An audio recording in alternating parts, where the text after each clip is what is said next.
The scent of my mother's ever-present vanilla candles lingered in the air, cloying and artificial, like a desperate attempt to sweeten something that had long since soured. I sat rigidly on the hard, purposely uncomfortable dining chair they'd set out for me, as if I were a defendant in a courtroom drama they'd been rehearsing for years.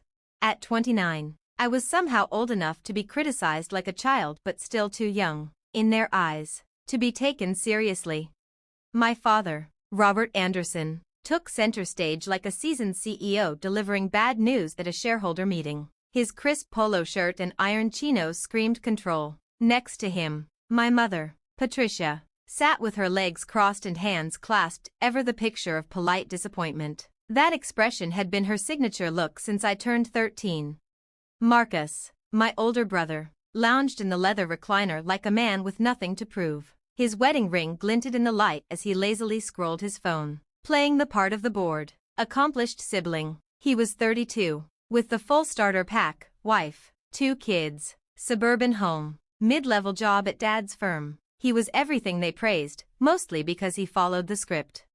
Claire, my younger sister, clung to the arm of the sofa like it was a lifeline, her designer purse hugged tight against her. At 26, she had just earned a role at a fancy marketing agency, though we all knew whose phone calls had really made that happen. Her eyes flicked constantly between me and her phone, likely updating her boyfriend with every dramatic beat. Even the family dog, Bailey, had opted out of this performance. Smart dog, upstairs, away from the tension. Dad cleared his throat, his voice already taking on that performative baritone he reserved for boardrooms and interventions. Now that we're all here, it's time we talk about the situation with Victoria. Ah yes, the situation, that's what they'd reduced my life to. The law school dropout. The modest apartment in the city. The refusal to join Dad's company. The cryptic tech stuff I worked on from home that no one could, or cared to, understand. We've been patient, Mom added, her voice as polished and rehearsed as her nails. We gave you space to figure things out. But sweetie, this phase has gone on long enough. Marcus finally glanced up from his phone. You're 29, Vic. When are you going to stop playing around and start building a real life? I took a sip of the lukewarm coffee Mom had poured, its bitterness sharp on my tongue. It matched the atmosphere perfectly. I am building a real life. Claire let out a short, incredulous laugh. You live in a shoebox and stare at a screen all day. That's not ambition, that's avoidance.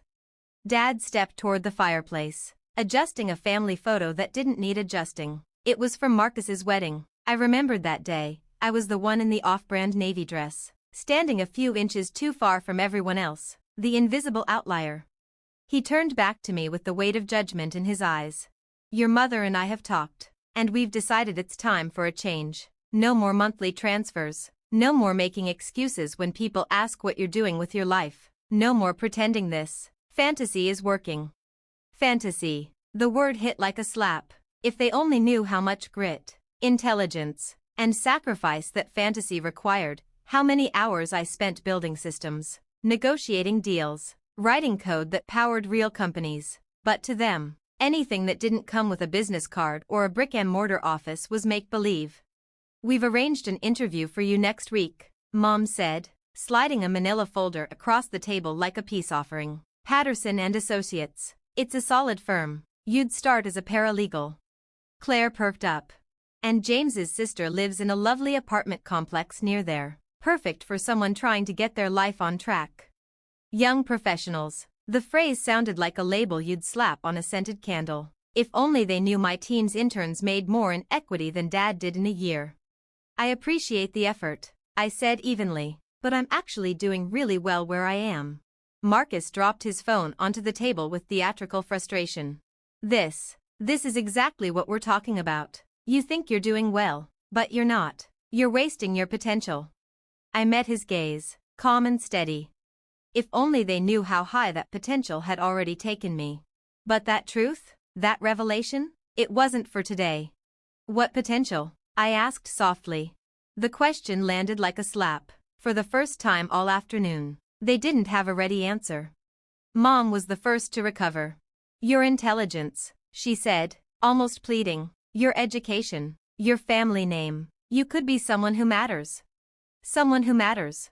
The irony was almost laughable. 3 days ago, I was sitting across the table from two Fortune 500 CEOs, finalizing a merger that would ripple across international markets. But because I did it in jeans, from a laptop, in a workspace without framed degrees or mahogany furniture, it didn't count, not to them.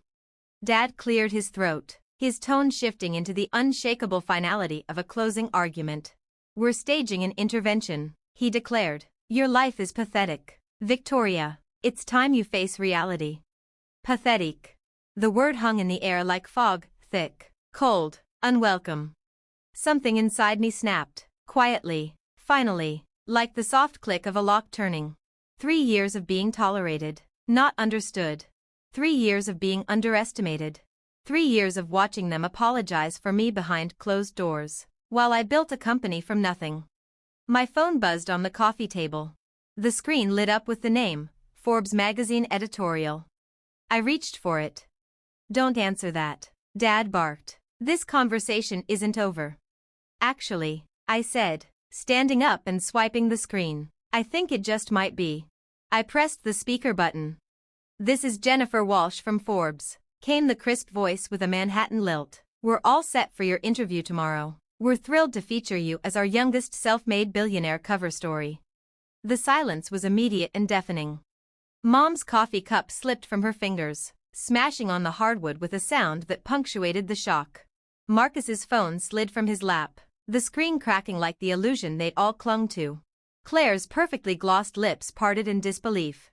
Dad just stared at the phone, his face unreadable.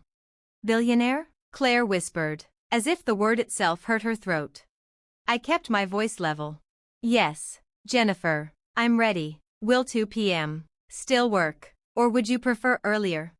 2 is perfect. Our photographer will arrive at 1:30 to shoot your workspace. The fact that you built quantum dynamics from a one-bedroom apartment is just incredible. Our readers will love the contrast, genius in simplicity. The room seemed to shrink. "Quantum dynamics," Dad repeated slowly, his brain struggling to catch up. "That's the company that acquired Goldman's algorithm division last month." "I closed that deal," I said calmly. "That's mine." Marcus blinked hard. "But you work from your apartment." "I run a company from my apartment," I corrected. "There's a difference. When you design AI systems that process $30 billion in trades daily, the office is irrelevant." Jennifer chimed back in. "Ms. Anderson, can we confirm you bootstrapped the company with just $50,000? And that quantum is currently valued at $3.2 billion? $3.2 billion, Marcus echoed, stunned. "That's correct," I said, "though it fluctuates. We're scaling aggressively this quarter." "Fantastic. Oh, and I love the idea of photographing your actual apartment setup. It really emphasizes how modern success isn't tied to luxury, but innovation." Mom finally found her voice, shaky and confused. "But, if your company is worth billions," she faltered, "why live like that?" Claire stared at her like she'd lost her mind. "She said billions, Mom." Dad cut in. "The old Honda, the Target wardrobe, the rent-controlled studio. Why?" "Because wealth is a tool," I said simply, "not an identity. My apartment is functional, my car works, and my time isn't wasted performing status for people who never really saw me." I returned my attention to Jennifer. "I'll see you tomorrow at 2. Yes. Go ahead and bring the photographer. Let's show the world what real success can look like." "The billionaire next door," she said with a laugh. "We're going to run out of ink telling your story." I ended the call. And the room shattered. Marcus leaned forward, blinking like he'd just stepped into sunlight after years in a cave. "But how? How didn't we know?" I sat back down, my voice quieter now, heavier. "Because you never asked," I said. "You didn't want to know. You made assumptions, told your own story about who I was, and stuck with it." Dad lowered himself into the chair, suddenly looking older, smaller. "The tech work, the computer stuff you always brushed off, was AI? I built predictive models that forecast market trends with 97% accuracy," I said. "Goldman Sachs paid $800 million for the exclusive rights." 800, Claire murmured. "That was just the beginning," I added. We've licensed to 12 global banks, 3 government agencies, and I'm currently consulting with the Federal Reserve. Mom stared down at the shattered mug on the floor like she couldn't remember how it got there. But, your apartment is perfect, I replied. Quiet, private, fiber internet. I don't need a mansion to write history-changing code. Dad rubbed his temples. The Honda has never let me down, I said, unlike the people in this room. Marcus looked at his cracked phone, stunned. We thought you were lost. I was alone, I said. That's different. I stood again. All I ever wanted was to be seen, not managed, not molded, and definitely not fixed. I walked to the window, watching the neatly trimmed lawns and matching mailboxes of the street I'd outgrown. That job you set up for me? I said over my shoulder. Patterson and Associates? They've been trying to hire me for 2 years, as a consultant, not a paralegal. You could work there? Mom asked, hopeful, desperate to reconnect to something familiar. I turned to her, steady and sure. Mom, I could buy them. No one spoke, no one breathed. But I won't, I added, because I didn't spend 3 years building a billion-dollar empire just to be who you expected me to be. I looked at each of them. I create, I lead, I disrupt. That's what I do. The silence that followed felt different this time, not oppressive, but odd. Finally, Dad swallowed hard. Victoria, we're sorry. We didn't know. I know, I said, but that's not the point. The point is, you never tried to know, I said, my voice quiet but unshakable. You decided who I should be, and when I didn't fit that script, you assumed I was broken. Claire rose from the couch, purse still clutched like a shield. So, what happens now? I considered it. What did happen now? The intervention they'd planned to fix my so-called pathetic life had turned into something else entirely, an awakening. Their disappointment had been redefined, and I hadn't changed, they'd just finally seen me clearly. Now, I said, glancing at the door, now, I have a Forbes cover shoot tomorrow. And you all have some thinking to do. I turned to leave, but paused with my hand on the doorknob. Oh, and Mom, that vanilla candle you love so much? I invested in the company that makes it. Small world. Just as I turned the knob, Marcus spoke. Victoria, wait. I glanced back to see him standing, his face no longer smug or dismissive, but something else, maybe respect, maybe awe. The money, he said, what are you going to do with it? For the first time all day, I smiled. Same thing I've always done. I opened the door. Build something better. The next day, I sat in my tiny apartment, the so-called symbol of failure, now lit by softbox lights and camera flashes. The Forbes photographer adjusted his lens. This is gold, he said. The billion-dollar empire, run from 500 square feet? This contrast tells the whole story. Jennifer Walsh sat at my kitchen table, which doubled as my conference table, dining space, and brainstorming corner. Can you walk me through a typical day? She asked. Our readers are fascinated by how you built quantum dynamics without ever leaving this space. I gestured to my setup, 3 high-performance monitors, a neural processor, and code so complex it scared most people. Most of my work is algorithmic architecture, market modeling, machine learning design. I don't need an office tower to think. Jennifer looked up, intrigued. And your family? They really had no clue? None, I said. They saw someone who dropped out of law school and played on computers. They didn't realize I was rewriting how the world moves money. That must have been hard, she said gently. I paused. I thought about every family dinner filled with judgment, every holiday laced with pity, every time I was spoken about instead of spoken to. It was, but it taught me something valuable. Sometimes, the smartest thing you can do is let them underestimate you. Jennifer's phone buzzed. Wow, she said, glancing at the screen. Pre-orders for this issue just broke our early access record. Turns out the billionaire next door really resonates. At that moment, my own phone lit up, Mom, calling.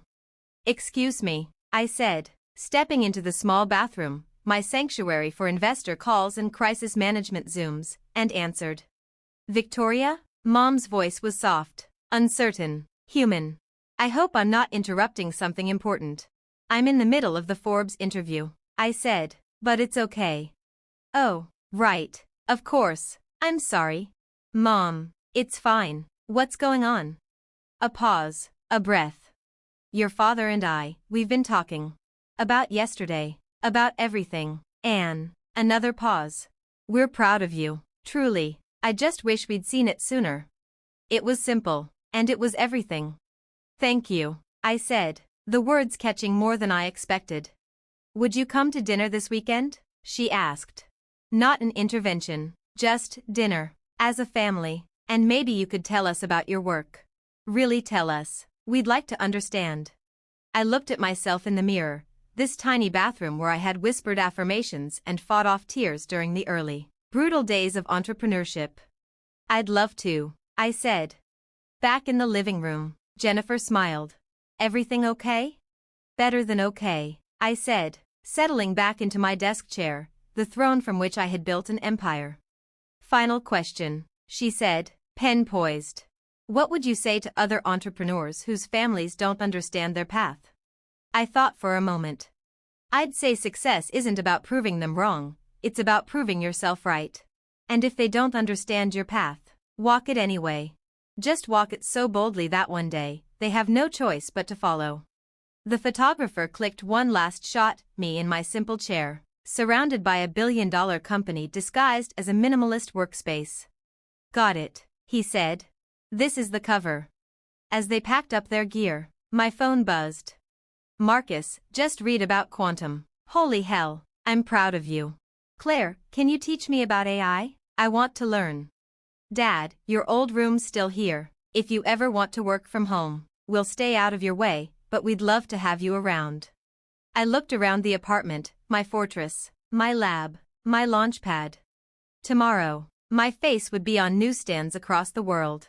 Next week, I'd be fielding offers from governments and global funds. But today, I was just Victoria Anderson. The dropout. The disappointment. The woman they tried to fix. And the billionaire they never saw coming. My phone rang again. Another reporter. Or a hedge fund. Or a VC chasing the next big thing. I smiled and answered. Quantum dynamics. Victoria speaking. How can I help? Because that's what I do. I build the future, one line of code at a time. And now, the world, and my family, finally understood.